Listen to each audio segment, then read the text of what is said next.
there was a piece written by Aaron Sorkin, I believe it was in the Washington Post, over a year ago, and it was a fictional meeting between Obama and my father's character, President Bartlett from the West Wing, and Obama goes to him after Dad's out of office and asks for advice, and in the upcoming term, et cetera. And so I thought it was interesting. I thought it was fun.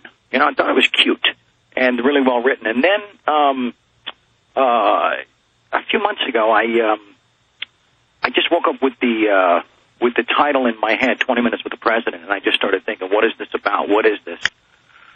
And I started formulating this image of President Obama and myself sitting down and having a discussion. And I thought, well, what's the discussion about? What am I really passionate about? And the discussion's about 9/11 and about a new investigation. And then I got into it, and I lost focus. I lost momentum. I kind of lost my passion in the piece. And I watched a documentary called Press for Truth.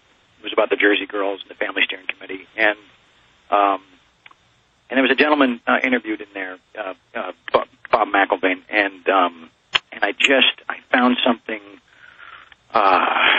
so powerful about his message, so completely disarming and really poignant to all of these feelings that I had and all these thoughts I had about the piece. And so I discovered my motivation in that moment, because I thought to myself, if this man who is living a life of this much sorrow can wake up one day and just for that day feel a little bit better about the state of things because of the work that I've done, because of the voice that I've utilized to bring attention to this, if I can do that for him, just one guy, then I've done something good. I've done something that matters, And, of course, that's beautiful, Charlie. Bob lost his son, and he's now raising their grandson with he and his wife. He's going to be on with us later in the next hour. And to paraphrase what you told me when you called me and said you wanted me to come out and work with you on this piece, I was very honored, was that you'd had so many of the families had written to you over the years. You'd seen their comments and stories thanking you, but then saying, why don't others stand up with him? And some did come out in the aftermath of you 3 years ago and going public, that you are doing this for the families. I mean, you're somebody. Absolutely. Go ahead. That is my focus. That is the driving force behind why I'm doing this. But I think, Alex, people need to know how integral you were to this process. That I called on you as my research expert, as my point man on that front to really help me make this thing bulletproof. If you look at what you brought to it and what we've done together, I think it really speaks to the fact that they can't, as I said earlier, disassemble this thing, because it is it's bulletproof. It is it's rooted in fact that we have collected from all of the mainstream arms of media. And so that's what's pissing them off right now, is that we're using all the stuff that they published, and now they can't refute it, And it's ridiculous that Limbaugh, when it's all over the news in hundreds of papers, first line in the Times of London, LA Times, everywhere, that it was a mock letter of the points you'd like to bring to him, kind of a vehicle to publicly give Obama the data. And there's no doubt the White House has read it and seen it. You've talked to them. Now, moving on here, I want to later get back into the next phase with the White House, a declaration of arms in the peaceful info war to stand up for 9/11 truth and demand a new congressional, truly independent commission. But specifically talking about media. Sure. There was one particular show, The View, and you've got a challenge for somebody. Yes, I do, Alex. Meghan McCain, John McCain's daughter, I guess, was on The View. I don't watch the shows, but I read the transcript, and she said some pretty, uneducated, uninformed comments about my piece, or about me personally. She wasn't even talking about the piece.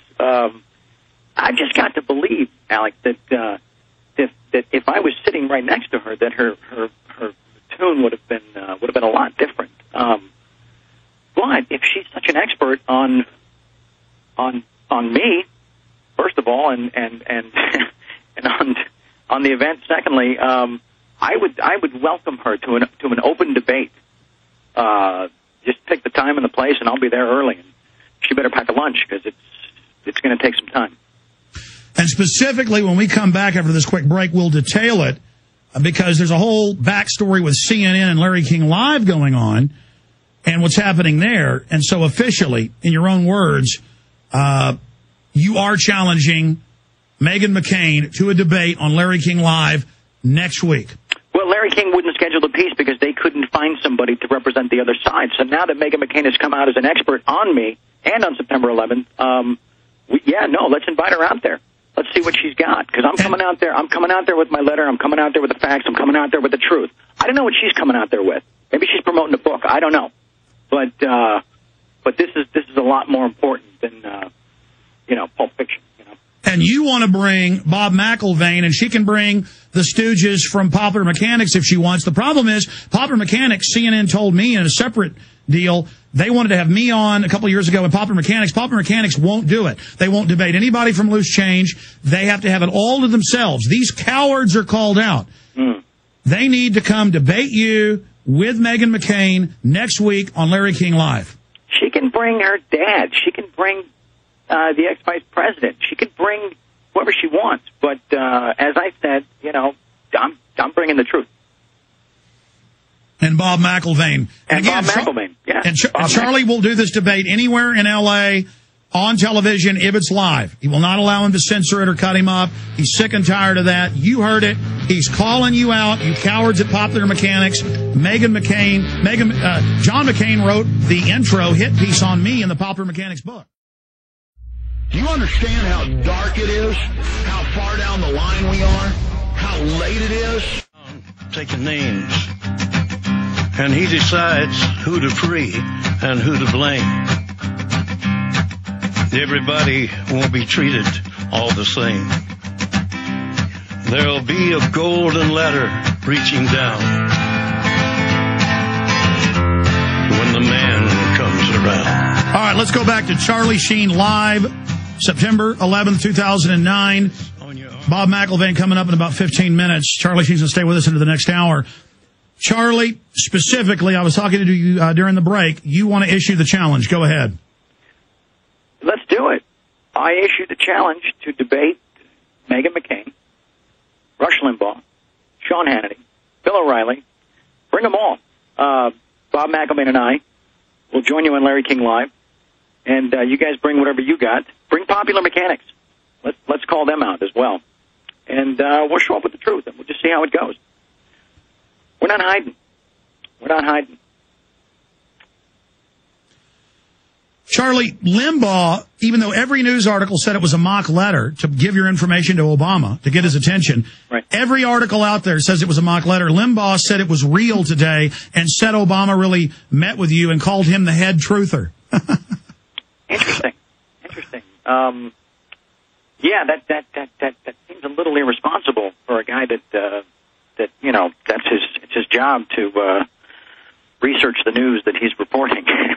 One would think that was the old description, I guess. But again, I think it's with those hit pieces, with the pinhead stuff and whatever else. I didn't see it. I was told about it. It's a classic bullying syndrome. They'll oftentimes you'll discover that the bully is really the most scared kid on the playground and doesn't reveal that until he's confronted. And these people are going to keep attacking me as long as I'm not there. But I got to believe that they're, as I said about Meghan, that their tune would be a lot different if I was sitting across from them with my letter and the facts. You're throwing down the gauntlet. Yeah. I mean, it's time. Enough's enough. We were having a discussion at your house, and we were both on the same page. I mean, I wake up sometimes in the middle of the night just thinking, my God, If they lied about 9/11, everything else is a lie. They've been caught lying about WMDs and yellow cake and everything else. I mean, how can we just let them sweep this under the rug of history? In fact, you have a line in your letter dealing with that. Yeah, I do. They just they create the party line. They say it over and over. It's as I talk about in the piece, the media mantras, of disrespecting the memories of the victims, and it's again, like I said earlier, if it's on television, it must be true. We got to get people to smash that paradigm. We got to get them to start pulling back the curtain and start calling these people out and start saying, no, this is not how we feel. This is not what we believe. This is not our stand. Stop misrepresenting us. Stop telling us for 8 years now what the truth is about how we feel.